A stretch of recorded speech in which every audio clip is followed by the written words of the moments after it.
Welcome to the Higher Ed Demand Gen podcast, helping higher education marketing leaders share knowledge about learning, strategies, and tactics that are relevant today. See what you can learn today by listening to one of our episodes. All right. Hello, everyone. Welcome to the Higher Ed Demand Gen podcast, hosted by Concept 3D.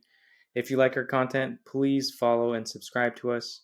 As always, I'm Shiro Hattori, your host, and I'm very excited today to talk with the master poster on edtech and education jobs. And for that, I'm very thrilled to speak with Jeff Patterson. He is the founder and CEO at Gaggle, but I think higher ed, especially higher ed, knows him best by his weekly job postings on LinkedIn, which will have hit 400 posts by now.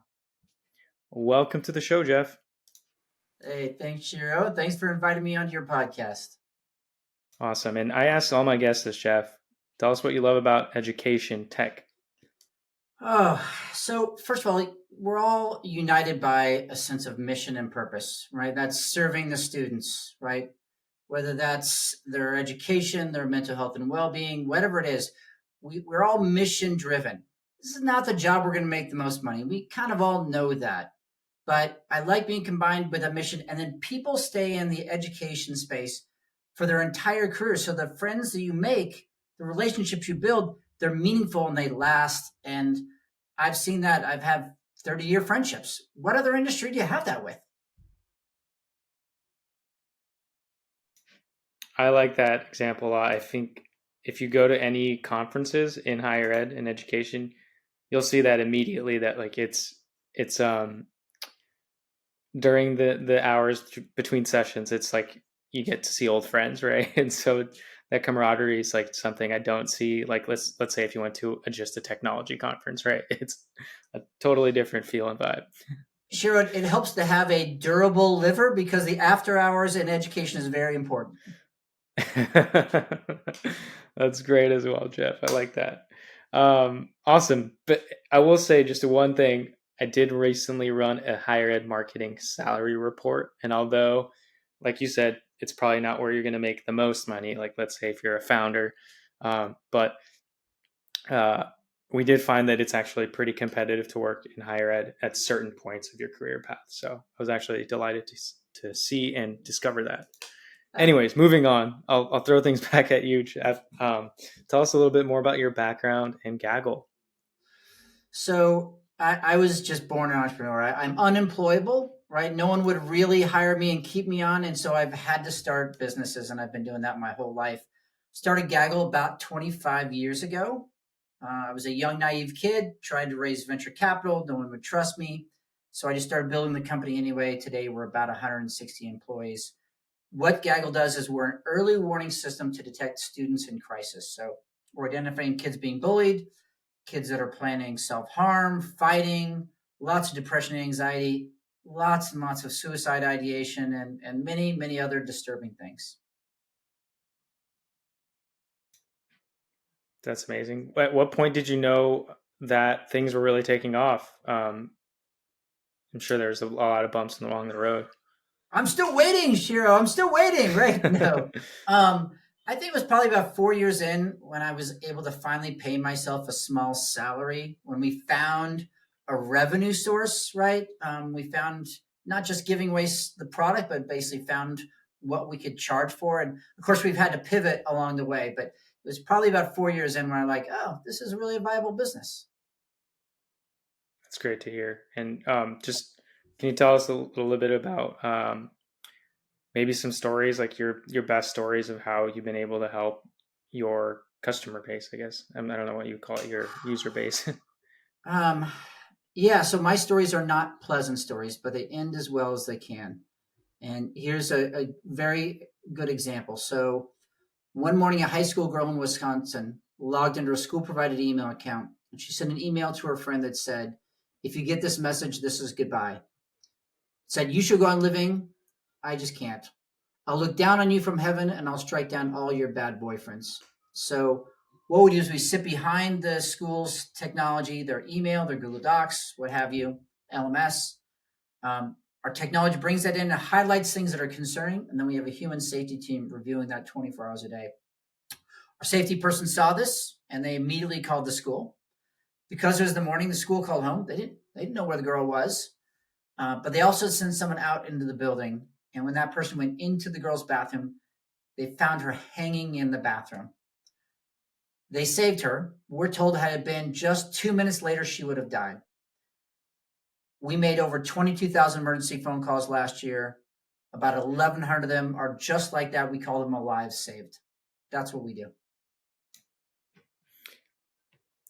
I just got goosebumps. That's incredible. I don't know how to respond in these types of situations, but that's an incredible story. And if that happens 1,100 times a year, that is just phenomenal. I mean, it's frightening. I'm glad to do it, but it's awful too. Yeah, it's tough work, but I appreciate you building something like that. Well, I didn't immediately see the connection between Gaggle and what I first found out about you and your job postings on LinkedIn. I know that you've been posting these job postings on LinkedIn about education jobs, both in technology and internally on the education side for a few years now. You're about to hit 400 by the time this episode's posted. Can you tell us a little bit more about those LinkedIn posts? Sure. So let's start with a little bit of philosophy. And it's somebody else's idea, but the more we help other people get what they want, the more we're going to get what we want in return. And so I really do believe in sort of paying it forward, if you will. Before the pandemic, I would occasionally post about friends, people I knew in the industry that were looking for a job, maybe a job here and there, trying to just help people. When the pandemic hit in March, there was just palpable fear. People were getting laid off without severance. Everyone was afraid of, are they going to catch a disease and die? There was just terrible fear. And I thought, we need something positive. And so I knew my company had a couple open positions. I knew a few other companies that had open positions. And so I just posted those open jobs and people responded to that.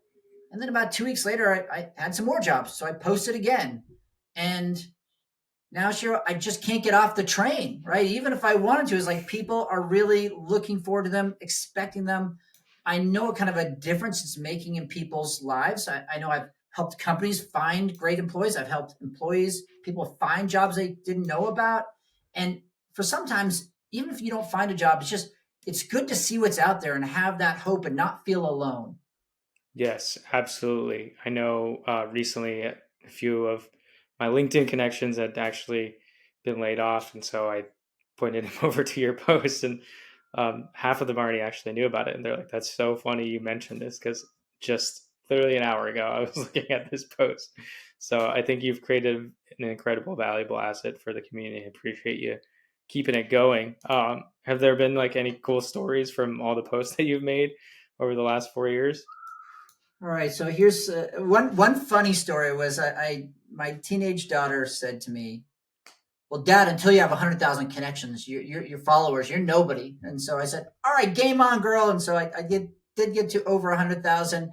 And then, of course, she changed the standard, right? It wasn't enough. That was cool. And then sometimes I will go to a conference. I was at an HR conference for corporate, and this woman, I'm talking to somebody at a booth, she goes, wait a minute, I know you from LinkedIn. And so that's really kind of neat to see when people recognize me and can talk about how I've helped them. And that makes me feel good inside. Gotcha. I mean, that's 100,000 followers is no joke. I think I have maybe 5,000 connections. And so I think that's like the bar for becoming a legit influencer on LinkedIn is 100,000. I know it's much higher on Instagram and other socials, but that's quite a bit. I'm about 145,000 followers. You can only have 30,000 connections. And so now I have to turn people away all the time and even call the list. Got it. I haven't gotten to that bar yet. I didn't even know that. That's great. Have you ever thought about using your account for other things other than edtech jobs? Just curious. So once in a while I will post, I'll call it one of my rants, right? Some of my crazy opinions, and those actually get a lot of feedback. So like I I'm an anti-private equity guy, and so I've actually talked about private equity and how it actually works, right? So for people who are trying to get a job and think, oh, I'm getting all these stock options, yeah, it's not going to work out quite the way you think. So I've ranted about that. I had a rant early on around I hate resumes, so I don't look at resumes. I only look at LinkedIn profiles, and so sometimes I'll post about those crazy thoughts in my head. What do you think about higher ed employers or edtech employers? Do you think they are looking at LinkedIn more than resumes? What's your hot take here? Well, are we talking about HR? Or are we talking about the actual hiring manager? Right. So, Hiring, I would say hiring manager right now. Yep. all right. So I believe the smart hiring managers are not looking at the resumes. They're looking at LinkedIn. And the reason why is because on a resume, it's exaggeration, right? Sometimes it's false claims. It's wordy, right? What I like about LinkedIn is it's public. And so you have to be kind of more honest on LinkedIn because your ex coworkers can see your profile and it's usually more succinct. I can click on a company in your profile and I can see who else I know with that company. So I just find a lot more value. It's easier to sort of digest. So I prefer LinkedIn.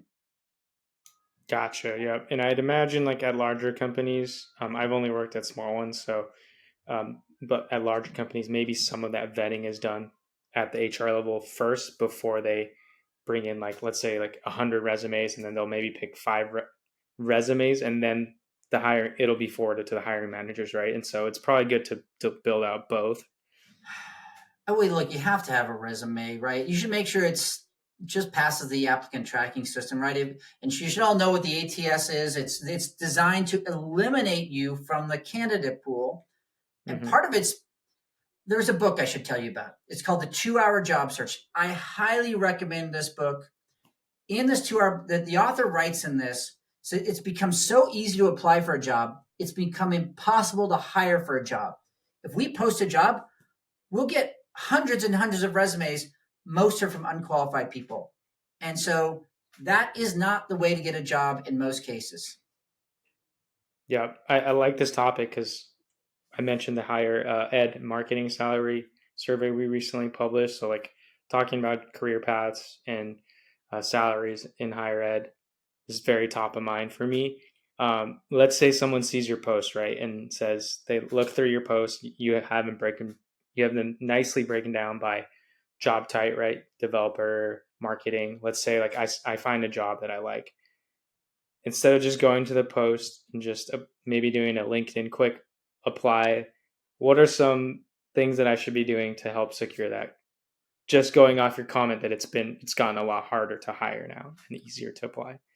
So often I will post a link to the person who originally shared the job to me or posted it on LinkedIn. So I think it's a good idea to reach out to that person with a very short note, right? Don't send them your resume. Send them a short note just expressing that you're interested and one or two sentences about why it might be a good fit and that you want to just know more. There you go. I like that you post the actual poster too. That's huge.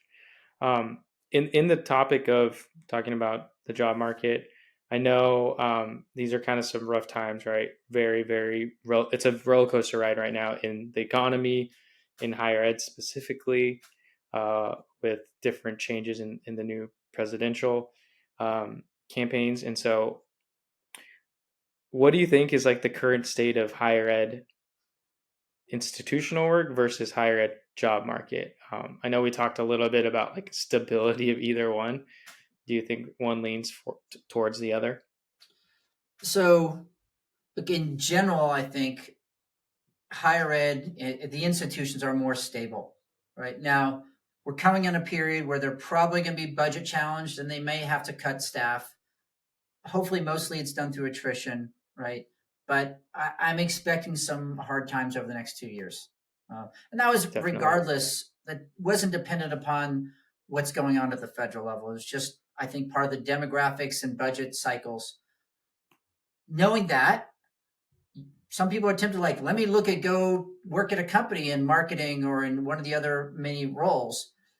I think it's just keep in mind that those companies are dependent upon the sales cycle and the budgets at the institution. So if the institutions are struggling, the companies are going to struggle, and the companies will move much faster to let people go. Yep, definitely. I couldn't agree more. So I think the grass is always greener, right? And so I like this conversation because I think a lot of people are considering or are thinking about this right now in turbulent times. I think it goes both ways, probably more so out of higher ed than in, but it's definitely something to think about in terms of the stability of the market and how tech is probably going to move faster, which means if things are bad, they're gonna downsize their teams faster. There's still look, it's great at the company level. So look, all my employees are remote; they work from home. That is very appealing to someone who's stuck in an office, Hmm. um, right? And there's less bureaucracy in a company, right? There just is. And so there are definite benefits, right? And there's exposure to more things, more tools. But, it's like everything, there's trade offs. Absolutely. In terms of, let's say I see one of your posts. I work in higher ed institutionally, right? I'm a social media manager. I'm like, you know what? I do want to see what the market is like outside of higher education, but I'm interested in working with higher ed still. So let's say I'm thinking about getting into an edtech job in marketing. What are some tools, programs, or things that I can educate myself on to help set myself up for success? Yeah. So on the corporate side, the tools that predominantly are being used, the first one is Salesforce. And Salesforce has great free online training programs. It's called Trailhead. You can enroll and take those courses. Same if you're in sales. If you want to go to sales, you should understand Salesforce. The other big tool that's used a lot is HubSpot, right? Hmm. There's some overlap between the two, but HubSpot is a major marketing tool that we use and most companies do. Obviously, there's MailChimp. So those are some of the products that I think if you had some skills around, that would certainly help. And then I think it makes sense to go read the marketing blogs, read some marketing books. I just read Rees and Trout's positioning book from the 70s, and it's still very valuable today. Um, there's lots of good books out there you can read on marketing, and it's an evolving field, right? So what worked 2 years ago isn't working now. So I think putting yourself out there by being a learner is how you succeed in getting the job and growing Hmm. in the job. Absolutely. If I could add my 2 cents, working in ed tech myself, Google Analytics Mm-hmm. fundamentals courses are helpful. You can also get certificates from them that helps show you're fluent in Google Analytics 4 language, which is the new Google Analytics platform. If you're going to be in paid ads, I would recommend taking Google Ads courses as well as LinkedIn Ads courses because it's probably going to be a big channel for you. And if you're armed with YouTube as well, I think that'll be like an up and coming channel for a lot of ed tech vendors. I'm still pretty new to it as well, just to throw a couple of different channels in there too. I know when we talked about this last time, I liked your comment that just because you worked as a marketer in higher ed doesn't mean you have to work in marketing outside the industry. Can you elaborate more on this? Yeah, so if you're looking to transition, the easiest ways to transition is to take what most people think is the hardest job, sales, right? And in the ed tech company space, right? Everything is driven by sales. I mean, there's obviously we have to have great product, we have to have great customer success, but sales is something we're always looking for great new people to do. It's hard. Don't get me wrong, and it's a challenge, but it's a challenge that you'll learn from no matter what you do later in life. And so I highly encourage people to look at trying to make that transition into sales. Um, if you can succeed in sales, it's the greatest job ever because you're not. I don't. If my salespeople are making their number, I don't care what they do. If they go visit their friends, go to the movie during the mail of the day, that's fine, right? Your earnings are uncapped. So there's so many great things about sales. And sales is not like it's not like the used car sales, it's not like Glenn Gary, Glenn Ross. Sales is relationship driven. It's about asking great questions, being a good listener, being a creative problem solver. These are things that I think higher ed marketers and many other people in higher ed are going to be skilled at. Absolutely. I think, especially if you're a student focused, we're in a student focused position, you're probably used to talking to people all the time and trying to be a solution oriented person, right? Trying to get them into the right programs, right? Get in the right help. And so I think, yeah, it lends itself very well to it, I think. Sure, we're all in sales, right? Whether we're in sales or not. Like, I'm trying to sell my daughter on why she needs to eat her vegetables and why she needs to get her homework done, right? And so we're always trying to share ideas and convince other people of what we believe, right? And of course, I tell people I can't convince anybody when I'm talking. It's when I'm silent that I convince people. I let them process their ideas. And even the other roles in ed tech, right? Customer success is another big one, right? It's still about consulting people and asking questions and showing them a different way. Yep. Yeah, I was just going to mention, if you really are not feeling like sales is your thing, I think customer success is a great thing. Also, that lends itself really well to admissions counselors, student focus roles as well, but less from like a selling position. So I think those are great recommendations. If someone's interested in customer success, there's a blue book called Customer Success from Neil Mehta. It's really the definitive Bible for customer success. Got it. That's great. I'll make sure to add that into the footnotes, including the other books you've recommended, Jeff, into the podcast footnotes. That's great. Well, I was going to ask you, since I said everyone's in sales, your daughter's in sales, what is she selling to you to have your LinkedIn follower count reach someday? Because you already reached 100K, right? She was a teenager, so she's trying to sell me her love, right? and earning her respect. But yeah, none of my kids are in sales at this point. But not directly in sales. How's that? Yep. What's the new bar though for your follower count on LinkedIn? So LinkedIn's changing the algorithm. I'm actually trying to build a following on Instagram. And there I'm only about 1,500, maybe 1,800. I would like to keep growing my follower count on LinkedIn. However, LinkedIn's changed the algorithm, and so it's really hard to figure out what's working and what's not anymore. I have to ask this just because I haven't seen many edtech founders do this, but have you ever thought of using your personal profile or personal brand, is what I call it, to help talk a little bit more about Gaggle as well on the side? I will occasionally post something about my company and what it does, but someone a long time ago, a marketing person told me, he's like, okay, suppose you sit down at a baseball game next to somebody and you immediately just talking about yourself and what you're doing, what's your grade, and like, no one wants to hear about you, right? And so it's better just ask more questions. So once in a while I'll post something about what Gaggle is doing and why it's important, right? But for the most part, I really want to focus on helping others. Love that. Thank you so much. I think that's a good time to wrap it up right now. Is there anything else that you want to tell our listeners about how they can reach out to you or find you on LinkedIn to learn about your job listings? Yeah, you can just search for Jeff Patterson on LinkedIn. You can send me a connection request, but I probably have to turn you down. But you can definitely follow. And then you have to click the bell icon to make sure you get all the posts, because LinkedIn is hiding things.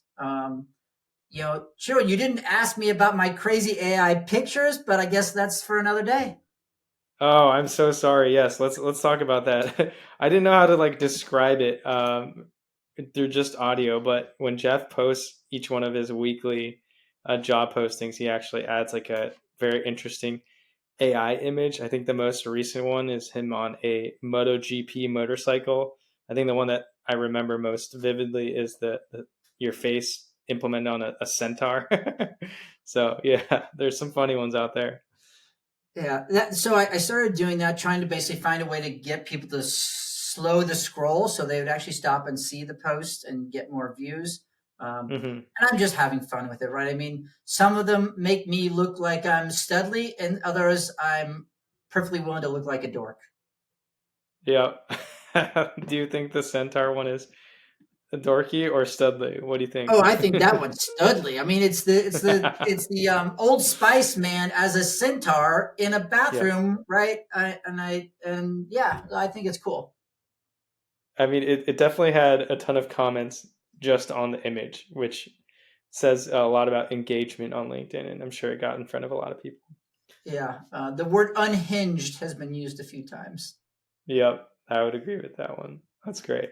Well, Jeff, it's been great. I'll definitely link your profile, some of the books you recommended in the footnotes, and thank you so much for joining. It's been a great conversation. I've always wanted to meet the person, the man behind all these posts, so it's been great talking to you.